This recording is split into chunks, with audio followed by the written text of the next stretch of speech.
నమస్తే. మనం రియల్ ఎస్టేట్‌లో చాలా మందిని మోసపోవడం చూసాము. మోసం చేసే వాళ్ళని చూసాము. అసలు ఇందులో కొంతమంది సామాన్యులు ఉంటే, కొంతమంది సెలబ్రిటీలు ఉంటారు. రీసెంట్‌గా క్రికెటర్ యువరాజ్ అలాగే నటుడు జగపతి బాబు కూడా ఉన్నారు అని చెప్పేసి వార్తలొస్తున్నాయి. అసలు ఇదంతా ఏంటి? నిజంగానే ఇలాంటివి ఎందుకు జరుగుతున్నాయి అని చెప్పేసి మనకు వివరించడానికి మనతో పాటు హైకోర్టు అడ్వకేట్ ఇంద్రగంటి మధుశర్మ ఉన్నారు. ఆయనతో మాట్లాడదాం. నమస్తే సార్. నమస్తే అమ్మా. సార్, ఇప్పుడు ఈ రియల్ ఎస్టేట్ అంటే ఫస్ట్ ఆఫ్ ఆల్ భయపడతారు చాలామంది సామాన్యులు. అయ్యో ఏదైనా కొందామా అంటేనే భయపడుతూ ఉంటారు.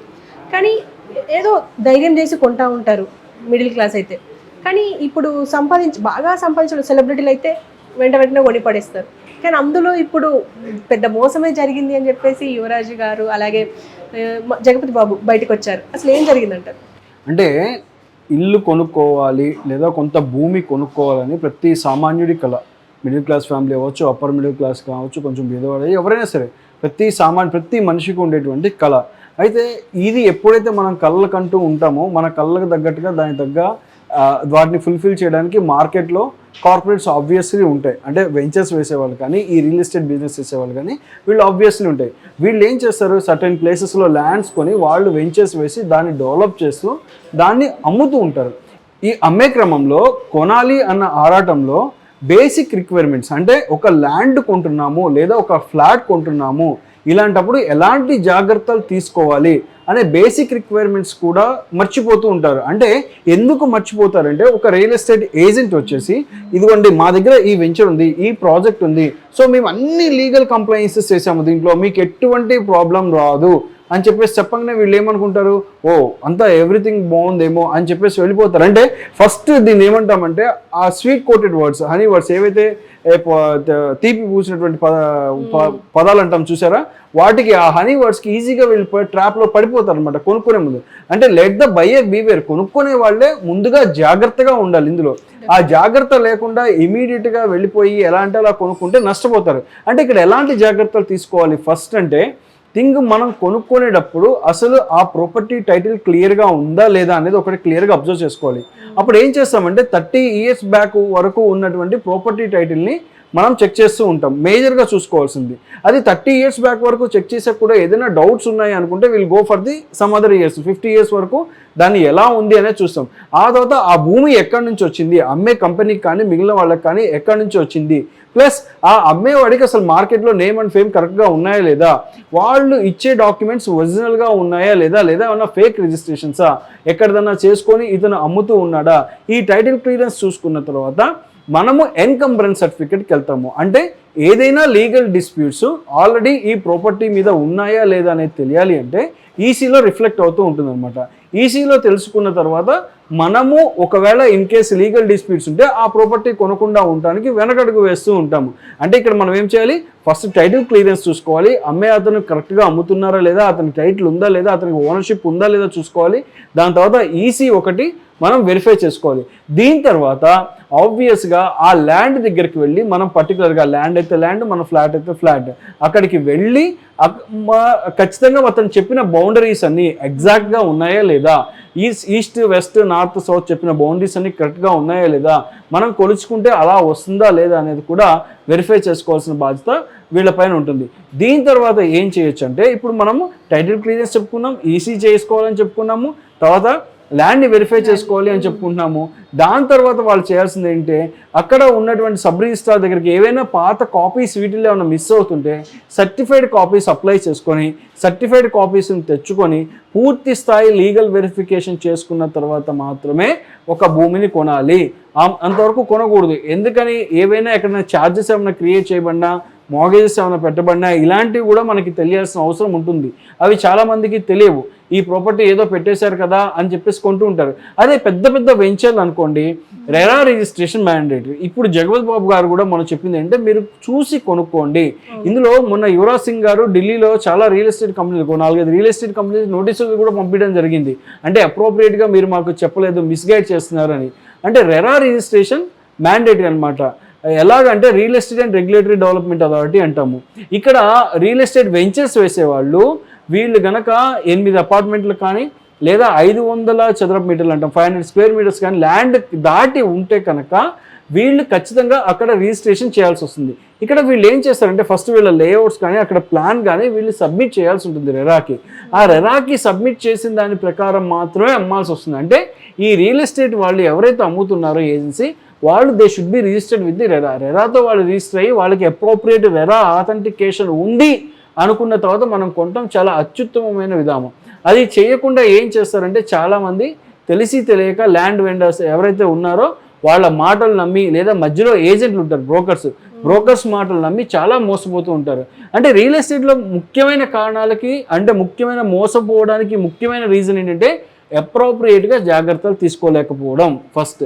ఆ జాగ్రత్తలు తీసుకుంటే వీళ్ళు సమస్యని అవాయిడ్ చేయొచ్చు. లేదంటే ఎంతో కష్టపడి దాచుకున్న సొమ్ముని పోగొట్టుకోవాల్సి వస్తుంది. లేదు మనకు ఒక ప్లానింగ్ చూపిస్తాడు, ఫ్లాట్ కట్టేటప్పుడు ఒక అపార్ట్మెంట్ కట్టేటప్పుడు మనకు ఒక ప్లాన్ చూపిస్తాడు. తర్వాత ఆ ప్లాన్ అకార్డింగ్ టు దట్ ఉండదు, అలా ఉండదు. ఆ ప్లాన్ మొత్తం మారిపోతుంది, ఫ్లాట్ అంతా చేంజ్ అయిపోతుంది, ప్రాపర్గా ఉండదు. అంటే ఇవన్నీ వీళ్ళు తర్వాత ఫేస్ చేయాల్సి వస్తుంది. ఇవన్నీ అవాయిడ్ చేయాలంటే ఏం చేయాలి? ఫస్ట్ ఆ రెరా ఆథెంటికేషన్ ఉందా లేదా అనేది కూడా చూసుకోవాల్సిన పరిస్థితి ఉంది. అలాంటిది ఫేక్ చేయడానికి ఉండదంటారా? రెరాకి ఏంటంటే రెరాకి వీళ్ళు ప్లాన్ సబ్మిట్ చేయాల్సి వస్తుంది, రెరా అప్రూవల్ తీసుకోవాల్సి వస్తుంది. తర్వాత మనం అక్కడ వీళ్ళకి ఫస్ట్ మనం ఏదైతే టోకెన్ అడ్వాన్స్ ఇవన్నీ కడతామో కట్టిన తర్వాత వాళ్ళు జరుగుతున్న డెవలప్మెంట్ని రెరా వెబ్సైట్లో కూడా వాళ్ళు అప్లోడ్ చేయాల్సి ఉంటుంది. ఏవైతే ఇంత డెవలప్ చేసాం, ఈ 3 monthsలో ఇంత ప్రాజెక్ట్ డెవలప్ అయింది, సో మేము మా కస్టమర్స్కి చూపిస్తున్నాం అని చెప్పేసి ఖచ్చితంగా చెప్పాలి. ఇన్ కేస్ వాళ్ళు రెరాకి ఇచ్చిన ప్లానింగ్ ప్రకారం కాకుండా వేరే విధంగా కనుక వాళ్ళు పెట్టి ఉంటే కనుక తర్వాత వాళ్ళు దే ఆర్ లైబుల్ అండి. వాళ్ళు మనకి విత్ ఇంట్రెస్ట్ కూడా పే చేయాల్సిన పరిస్థితి ఏర్పడుతుంది.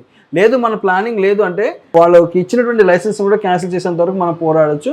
ఇంకొక ముఖ్యమైన విషయం ఏంటంటే తర్వాత మనకి కట్టించిన తర్వాత 5 ఏళ్ల వరకు అసలు బిల్డర్ రెస్పాన్సిబిలిటీ వహించాలి. ఇలాంటి లీగల్ కంప్లైన్సెస్ అన్నీ ఉన్నాయన్నమాట. ఇవన్నీ వాళ్ళు పూర్తి స్థాయిలో ఫుల్ఫిల్ చేస్తే మాత్రమే ముందుకెళ్ళడం జరుగుతుంది. ఓకే. అండ్ సార్ ఇప్పుడు మీరు అన్నట్టుగా ఇప్పుడు సర్టిఫికేట్స్ కొన్ని ఉంటాయి, కొన్ని కంపెనీలు మా దగ్గర అన్ని రకాల సర్టిఫికేట్స్ ఉన్నాయి, అసలు ఎలాంటి ఫేక్ ఉండదు, ఇది మాది రియల్ అని చెప్పేసి రియల్ ఎస్టేట్లో వాళ్ళు బిజినెస్ చేస్తూ ఉంటారు. కానీ ఆ సర్టిఫికేట్స్ ఫేక్ అయ్యే అవకాశం ఉండదంట. ఇక్కడ ఇది ఖచ్చితమైన ప్రశ్న. కొన్ని కంపెనీలు ఏం చేస్తాయంటే ముందు ప్రీ లాంచ్ అని వెళ్ళిపోతాయి. అసలు పూర్తిగా రెరా రిజిస్ట్రేషన్స్ లేకుండా వీళ్ళు పూర్తిగా రియల్ ఎస్టేట్ వేస్తున్నామని పూర్తి స్థాయిలో వెంచర్స్ లేకుండా. ఇందులో ఏమవుతుందంటే కొన్ని కంపెనీలు ముందుగా ప్రీ లాంచ్కి వెళ్తూ ఉంటాయి. అంటే వాళ్ళు రెరా రిజిస్ట్రేషన్స్ కంప్లైన్సెస్ ఏవి కంప్లై చేయకుండానే ముందుగా మేము వెంచర్స్ అమ్మేస్తున్నాము, సో మీరు మాకు అడ్వాన్స్ పే చేసేయండి, లేకపోతే దీనికి ఇక్కడ హ్యూజ్ డిమాండ్ ఉంది, కొనుక్కోవడానికి చాలామంది వస్తున్నారు, సో మీరు తీసేసుకోండి, ఈలోపు సర్టిఫికేట్స్ వాటికి కావాల్సిన రెగ్యులేషన్స్ కంప్లైన్సెస్ అన్ని తర్వాత చేస్తామని చెప్తూ ఉంటారు. కానీ దయచేసి అలాంటి మాటలకి ఎవరు పడద్దు. ముందుగా ₹1 పోయినా పర్వాలేదు కానీ రిజిస్ట్రేషన్స్ పూర్తిగా రెరా అప్రూవల్ ఉన్నవి మాత్రమే పూర్తి స్థాయిలో తీసుకోండి. రెరా అప్రూవల్స్ వెరిఫై చేయించుకోండి, ఆ టైటిల్ క్లియరెన్స్ వెరిఫై చేసుకోండి, ఈసీలో ఏమైనా కేసెస్ రిఫ్లెక్ట్ అవుతున్నాయో చూసుకోండి, అమ్మే వాళ్ళకి ఏమైనా బ్యాక్గ్రౌండ్ ఉందా లేదా చూసుకోండి, ప్రాపర్టీ మార్గేజ్ ఉందా లేదా చూసుకోండి, ట్యాక్సెస్ అన్నీ క్లియర్గా కట్టారా లేదా చూసుకోవాలి. ఇవన్నీ వెరిఫై చేయించుకోవాలి. అంటే వాటి ఏరియాలో మంచి సౌండ్ నాలెడ్జ్ ఉన్న లీగల్ అడ్వైజర్ ఎవరైతే అడ్వకేట్ ఉన్నారో వాళ్ళ దగ్గర ఫస్ట్ ప్రాపర్టీ కొనే ముందు వెరిఫై చేయించుకోవడం చాలా అత్యుత్తమమైన పని. అండ్ సార్ ఇప్పుడు మీరు అన్నట్టుగా ఇప్పుడు యువరాజ్ గారు ఉన్నారు, ఆటో జగదబ్ గారు ఉన్నారు, వీళ్ళిద్దరూ ఖచ్చితంగా అంటే నేమ్ ఉన్న ఒక మంచి కంపెనీలో ఇన్వెస్ట్ చేసి ఉంటారు కదా, కానీ ఎందుకు మోసపోయారు? అదే ఇప్పుడు అంత పెద్ద కంపెనీలు కూడా అవి కంప్లైన్సెస్ ఫాలో చేయట్లేదు, క్వాలిటీ తగ్గింది, ప్లస్ ఇన్వెస్ట్ చేసి మేము పెట్టింది ఒకటైతే తర్వాత అక్కడ ఒకటి ఉంది, రెరా అప్రూవల్ లేవు కొన్నిటికి, వాళ్ళు చెప్పింది కదా కొన్నిటి రెరా అప్రూవల్స్ లేవు, వాటికి వెళ్ళి మేము నష్టపోయాము అని చెప్పేసి కూడా క్లియర్గా చెప్పడం జరిగింది. సో అందుకని ఇక్కడ క్లియర్గా చెప్పేది ఏంటంటే ఆ అప్రూవల్ రెరా అప్రూవల్ ఉన్న ప్రాపర్టీ ఈజ్ ద బెస్ట్ ఇప్పుడు. ఎందుకంటే రియల్ ఎస్టేట్ రంగాన్ని కంట్రోల్లో పెట్టడానికి తెచ్చిన చట్టమే రెరా. సో వాళ్ళు పద్ధతిగా చేస్తేనే, రియల్ ఎస్టేట్ చేసేవాళ్ళు పద్ధతిగా చేస్తేనే కొనుక్కున్న వాళ్ళు బయర్స్ ఎవరైతే ఉన్నారో వాళ్ళు మోసపోకుండా ఉంటారు. సో అందుకని రెరా కంప్లైన్సెస్ ఫాలో అవ్వమని క్లియర్గా చెప్పేది. ఒక వెంచర్కి ఒక ప్లానింగ్ ఇచ్చిన తర్వాత they should go by like that only. అంటే ఏదైతే ప్లాన్ ఉందో దాని ప్రకారం వెళ్ళాలి తప్ప వేరే దానికి వెళ్ళడానికి వాళ్ళకి ఆస్కారం ఉంది. అంటే ఇప్పుడు కొన్ని కంపెనీస్ వస్తాయి కదా డైరెక్ట్ మీరు అన్నట్టుగానే వెంచర్స్ మరి ఇప్పుడు స్టార్ట్ అవుతుంది, ఇప్పుడు అంటే ఏ సర్టిఫికేట్ లేకుండా ఏ అప్రూవ్మెంట్ లేకుండానే డైరెక్ట్ వచ్చేస్తారు, తీసుకోండి అని చెప్పేసి అంటారు. పెద్ద ప్రోగ్రామ్ కూడా ఏర్పాటు చేస్తారు, వాళ్ళకి ఫుడ్ అన్నీ ఏర్పాటు చేసి మా కంపెనీ ఇది అని చెప్పేసి వాళ్ళకి ఎక్స్ప్లెయిన్ చేస్తూ ఉంటారు. ఎక్స్ప్లెయిన్ చేసిన దగ్గర వాళ్ళు టెంప్ట్ అవుతారు, డెఫినెట్గా డబ్బులు ఉన్న దగ్గర టెంప్ట్ అవుతూ ఉంటారు. ఈ కంపెనీ ఏదైతే ఉందో ఆ కంపెనీ ఏ రిజిస్ట్రేషన్ లేకుండా వచ్చినందుకు వాళ్ళ పైన లీగల్ గేమ్ తీసుకుంటుంది, ఖచ్చితంగా రెరా యాక్షన్ తీసుకుంటారు. ప్లస్ ఇంకొకటి ఏంటంటే మీకు అమ్మడానికి వచ్చే ఏజెంట్స్ ఎవరైతే ఉన్నారో, ఏజెన్సీ పీపుల్ కానీ బ్రోకర్స్ కానీ, వీళ్ళు కూడా రిజిస్టర్ అయి ఉండాలి రెరా తోటి, ఆథెంటికేటెడ్ అయి ఉండాలి. ఆథెంటికేటెడ్ ఏజెంట్ అయితేనే అతని దగ్గర కొనుక్కొని ఉండాలి. ఎందుకని ఆథెంటికేటెడ్ ఏజెంట్ అయితేనే ఆథెంటికేటెడ్ వెంచర్ని సెల్ చేయగలడు. ప్రీ లాంచ్గా వచ్చేవి తొందరపడదు దయచేసి. ఎందుకంటే ఇవాళ మనం ప్రీ లాంచ్ వెంచర్లు ఎన్ని చూస్తున్నాం హైదరాబాద్లో. ప్రీ లాంచ్గా ఇట్లా కొన్నారు, ఇక్కడ లేదు, తర్వాత మేము వెళ్ళేసరికి అక్కడ అంత లేదు, అంత ల్యాండ్ లేదు, తర్వాత మాకు ఈ కార్నర్ బిట్ ఇస్తా అన్నారు, అక్కడ కార్నర్ బిట్ లేదు, మాకు ఇక్కడ ఈస్ట్ ఫేస్ బిట్ ఇస్తా అన్నారు, ఈస్ట్ ఫేస్ బిట్ లేదని చెప్పి మోసపోయినా మనం డైలీ ఏదో ఒక న్యూస్లో చూస్తున్నాం. సో కాకపోతే పర్లేదు, వాళ్ళు ఒక్కటే చెప్తారు, మేము వన్స్ ఎలా రిజిస్టర్ అయిపోయి ముందుకు వెళ్ళిపోతున్నాం అంటే రేట్ పెరిగిపోద్దండి, మాకు ఎక్కువ బయర్స్ వచ్చేస్తారు, మీరు కొనుక్కోలేరని చెప్తారు. పర్వాలేదండి, ఇంకో 1,00,000 ఎక్కువైనా సరే తట్టుకోండి కొంచెం. ఉంటే ఏంటంటే అది ప్రాపర్గా రిజిస్టర్ చేసిన తర్వాత కొంటే మాత్రం మీకు ఎప్పటికీ సెక్యూర్డు. డెవలప్ అయ్యి ప్రాపర్టీ వాల్యూ డెవలప్ అయ్యాక అంతకు 2 ఇంతలు వస్తుంది. ఇప్పుడు ఈ 1,00,000 గురించి ఆలోచించుకుంటే తర్వాత మిగిలిన అమౌంట్ అంతా నష్టపోవాల్సి వస్తుంది. సో కాబట్టి ప్రాపర్ అప్రోప్రియేట్ అప్రూవల్స్ ఉన్నవే తీసుకోండి. Right.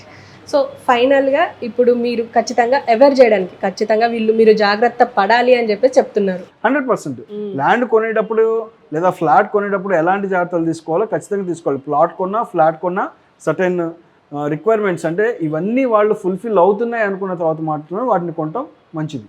Okay sir, thank you.